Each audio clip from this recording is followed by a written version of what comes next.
Los primeros pasos del hombre. ¿Cuándo y cómo apareció el hombre? Se podría discutir sobre los términos de qué hombre hablamos. ¿Del que partía piedra? ¿O del que inventó el fuego? ¿O del que enterraba a sus muertos? Hablamos del hombre verdadero, de aquel cuyo espíritu es a imagen de Dios y al que Dios conoce y que puede conocer a Dios. Nadie puede responder a esta cuestión de manera precisa. Durante largos siglos, el hombre casi no cambió la faz de la tierra. Su género de vida y las creaciones de su espíritu apenas los distinguían de los primates antropomorfos, de los cuales salió familias y grupos humanos. Habitaban en cavernas y cazaban en medio de los bosques. Lentamente el hombre inventaba su lenguaje, hacía armas y herramientas. No se interesaba solamente por lo útil y lo visible. Era un artista en las cavernas y grutas, debajo de la tierra, donde celebraba sus ritos mágicos. Pintaba en la pared, lejos de la luz del día, los animales que deseaba cazar. Hoy todavía nos admiramos de su genio artístico. El hombre era un ser religioso. Enterraba a su difunto con ricos destinados a asegurarles una vida feliz en otro mundo. Siendo creado a la imagen de Dios, su inteligencia pensaba instintivamente que continuaría viviendo después de la muerte. Por primitivo que fuera este hombre, tenía una conciencia, podría amar y descubría algo de Dios, de acuerdo con su capacidad. Pero su comienzo habían sido marcados profundamente por la violencia y los instintos egoístas comunes a todos los seres vivientes. El pecado estaba en él. Hace unos 10,000 años, un cambio se preparó en la humanidad. Los hombres se agruparon en mayor número en las llanuras fértiles. En algunos siglos descubrieron la manera de cultivar la tierra, de criar ganado, de modelar y coser la arcilla. Se levantaron aldeas que se unieron para defenderse y aprovechar mejor los recursos de la tierra. La primera civilización había nacido. Después todo se hizo muy rápido. Sobre la tierra aparecieron 5 centros de civilizaciones 3,500 años antes de Cristo, en el sector geográfico llamado Medio Oriente, y donde nacería el pueblo de la Biblia.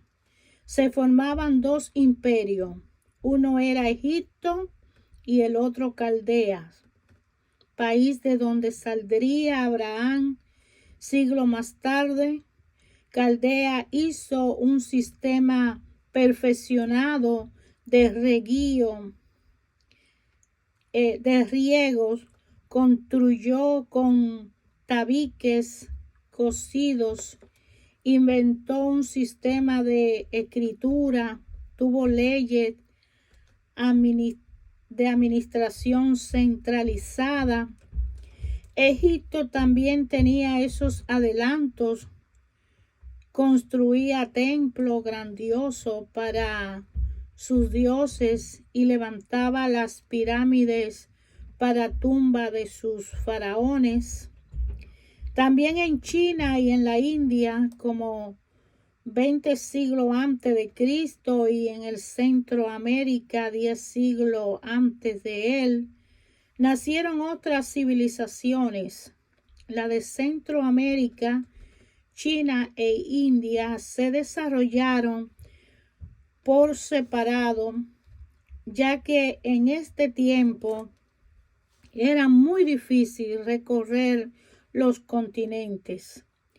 En cambio, en el Medio Oriente, Caldea y Egipto mantenían contacto, a veces agresivos, pero que tarde o temprano lo obligarían a ver los límites de su cultura, el camino que iba de uno al otro país pasaba por un pequeño territorio que más tarde se llamaría la Palestina.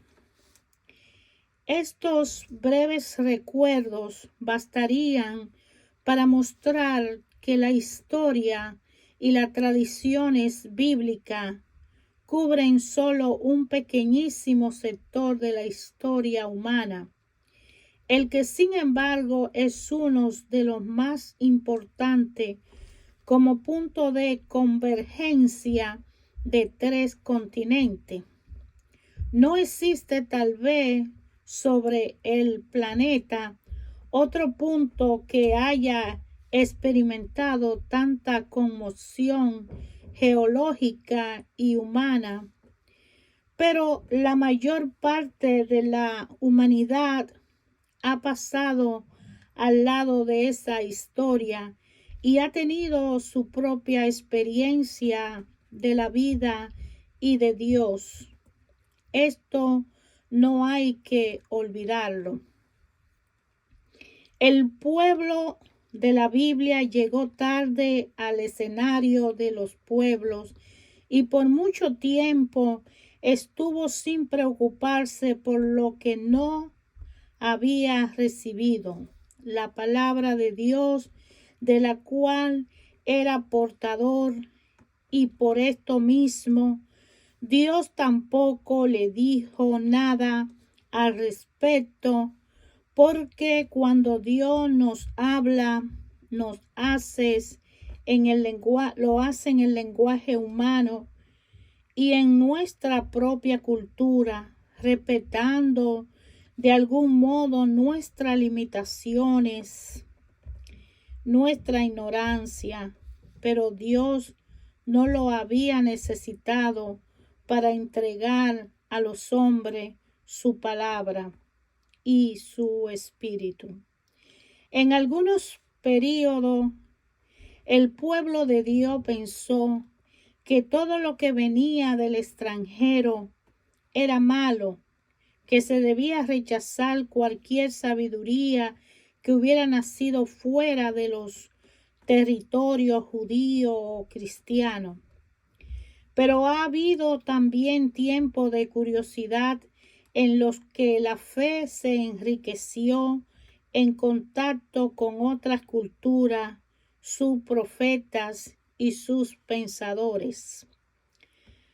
No debemos, pues, pedirle a la Biblia demasiadas respuestas sobre la manera como Dios ha hablado en otras culturas, sobre cómo el Espíritu ha estado actuando en medio de ellas, sobre cómo la energía que irradian de Cristo resucitado alcanzan hoy en día a todas esas personas y cómo se salvan por el único Salvador. La Biblia solo nos dice que cuando Dios llamó a Abraham, se dio comienzo a una gran aventura, única en su género, y que llevaba directamente al Hijo de Dios, a su Verbo, o sabiduría o palabra hecho hombre. Los primeros pasos del hombre. El objetivo de la lectura en la introducción del libro de la Biblia latinoamericana, hermano, es para que nos motivemos a elegir la Biblia que más nos acomode. Indaguemos en la Biblia, leamos la palabra de Dios en un orden disciplinado como escuela para aprender y descubrir cuando meditamos su palabra, qué quiere Dios decirnos a través de ella, a mí, a ti, hermano, ahora en este tiempo.